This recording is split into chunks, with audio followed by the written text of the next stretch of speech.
Good morning, everyone. My name is MightyStream. Today is September the 27th.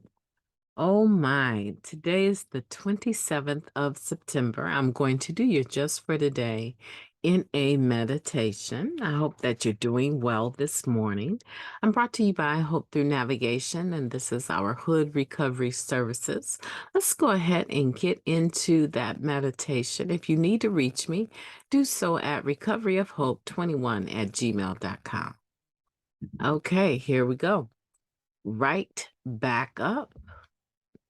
There is something in our self-destructive personalities that cries for failure. Basic text, page 80.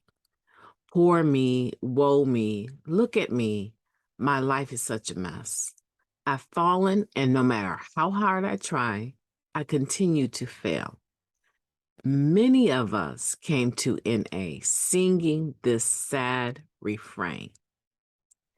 Life isn't like that anymore. True, sometimes we still stumble. At times we even fall. Sometimes we feel like we can't move forward in our lives, no matter how hard we try. But the truth of the matter is that with the help of other recovering addicts in NA, we find a hand to pull us up, dust us off, and help us start all over again.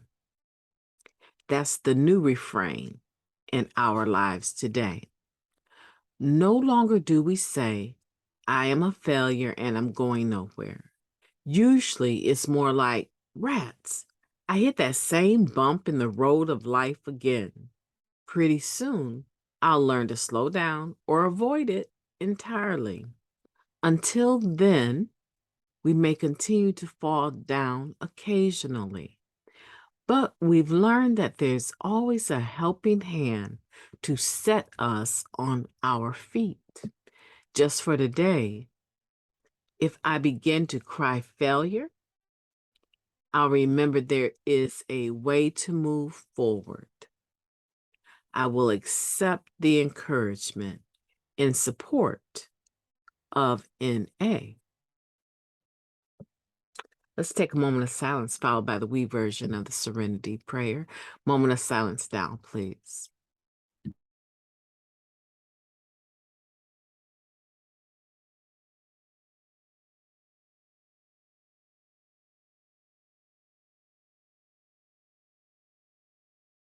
Thank you.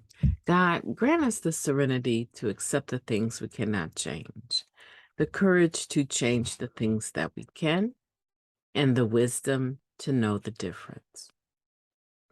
That is a beautiful meditation.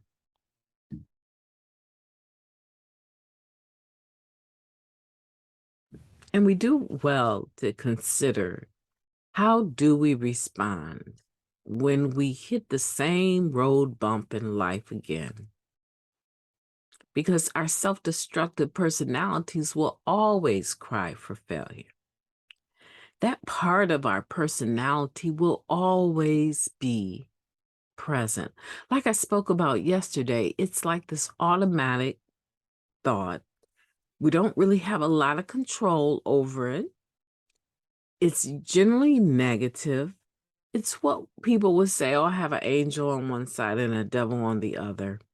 I have these two voices talking to me all the time. These are automatic thoughts that every human being has. That's our self-destructive personality at play, right? It's the voice that whispers to you, you are such a failure. You're not going to be able to do this right. You may as well give up now before you even try. Look at all the other times that you failed.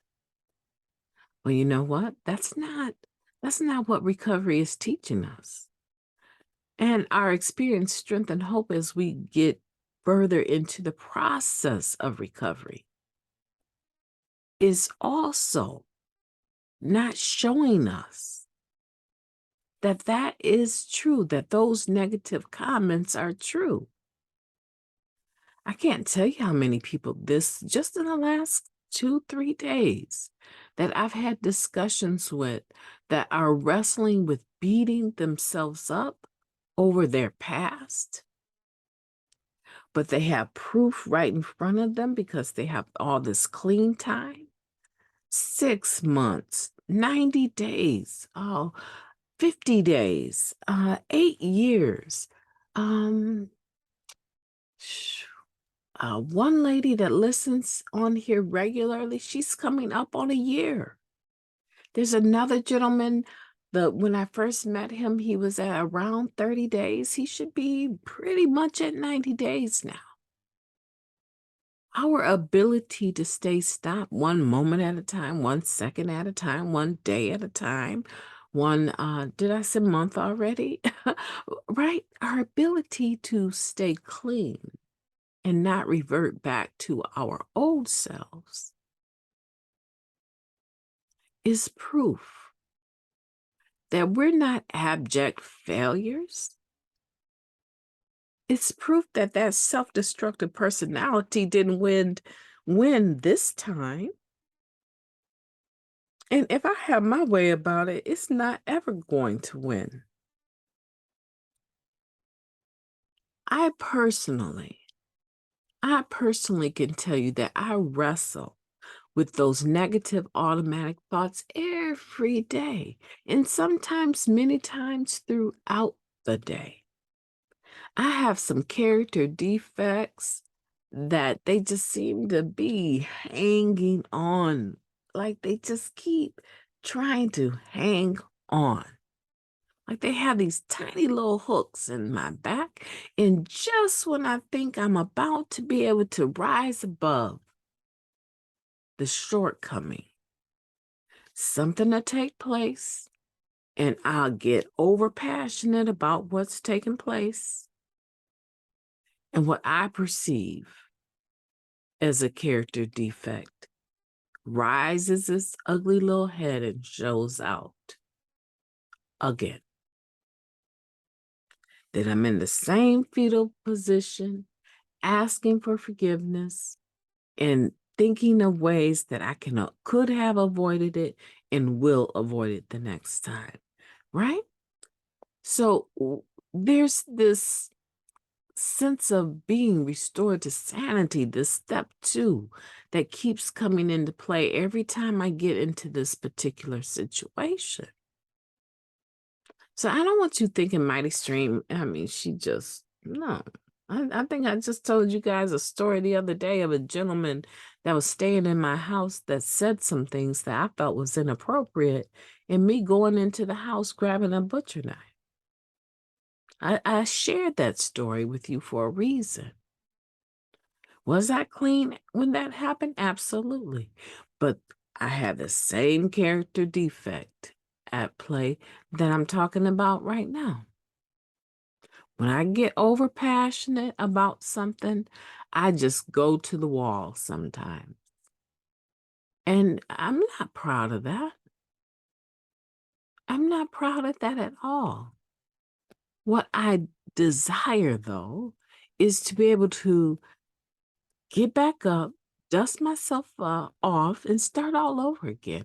I desire to see it coming down the road so I can sidestep that pothole. You know, I drive a beautiful Jeep. My Jeep needs to be detailed so bad. I drive this Jeep, and this Jeep can truly go almost over anything. I remember one time I saw that I was going to be stuck in traffic out by the airport. And I saw that median in the middle of the road, and I saw those cars stop going the other way at a red light. And there was nothing between me and that median and those cars. There was no danger. I promise you, in my mind, I didn't see any danger at all. I was passionate about where I was trying to go, and I was passionate about being not just on time, but early. And I knew that my Jeep could take that median. And do you know what I did? I pulled completely out of line, drove over the median. I went up over about maybe 6 6 to 8 inch curb. I don't even know how tall the curbs are, but I drove over that curb and went the other direction, got to where I was going. Now, do you know that there are cameras at those lights? I know I broke the law, and I've been waiting for a ticket ever since. MightyStream has issues, honey, that she is working on. And I say honey in a sense of a general sense of me just talking, right? Not to anyone in particular. I would never do that to you. But the point that I'm making is that we get to start again. If I begin to cry failure, I'll remember that there is a way to move forward. I will accept the encouragement and support of NA. I'm not in this by myself, and neither are you. One last story.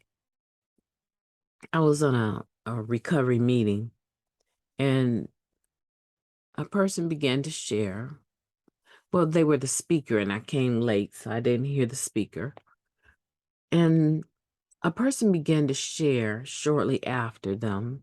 And generally, the person never has their camera on, and they didn't yesterday. They didn't either. But they're an artist, a musician, and apparently a very good one.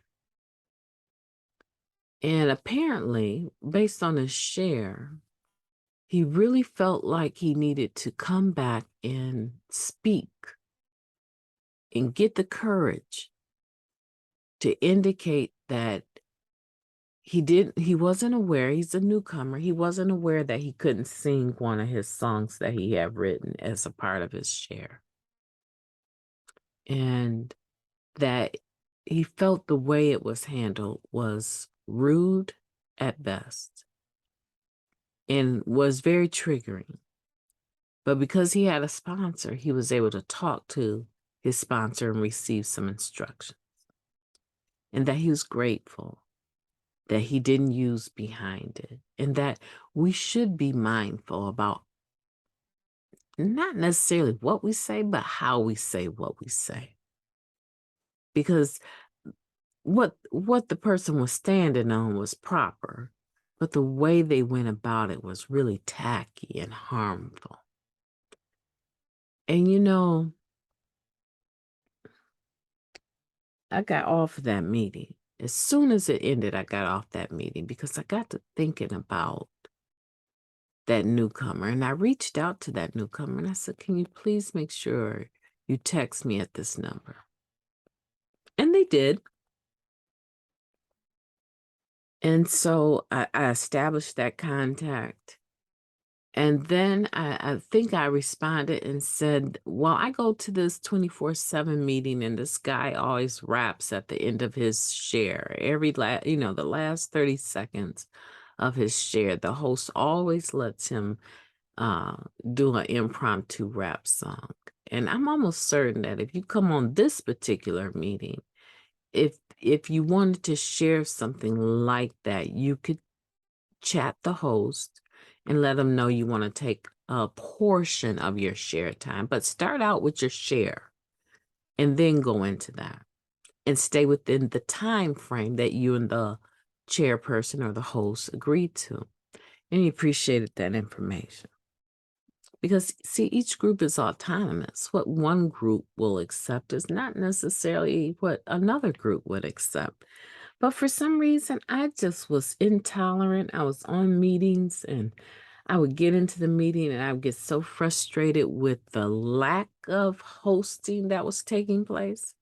And so I got on na.org and I looked for a virtual meeting. And man, I wanted something that I could be on time for, not a little late or coming in the end of the meeting. So I said, I'm not going to be picky. I'm going to pick the first meeting that I see that is closed, that starts at this particular time.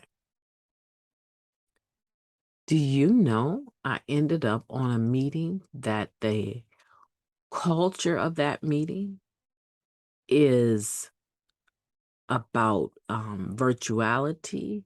It's about everything positive online. It's about camaraderie, socializing, social media, podcasting. Everything about this particular meeting is about individuals that are interested in all of the arts and things that take place online.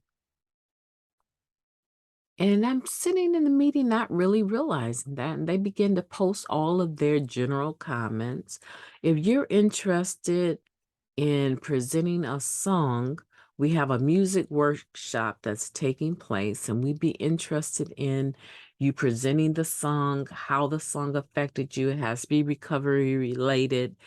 And then it goes on. If you have something that you've written that you would like to present, it has to be recovery related. And it dawned on me, I may have been intolerant for a reason. Here, this newcomer is really struggling. And this is exactly what this newcomer is looking for. And the meeting even has a meditation time period that we took. We discussed the just for the day. Yeah, this is a link this newcomer needs. And I was in the right place at the right time for what appeared not to be the right reason, but it was. So I want you to be mindful today of how, when, and where, what your higher power, your God, is going to do. What is going on in this moment, and what is the purpose? Maybe you're thinking it's something negative, and there's something very beautiful at the end of that rainbow for you. My name is MightyStream. I've enjoyed talking to you today, and I will be talking to you tomorrow.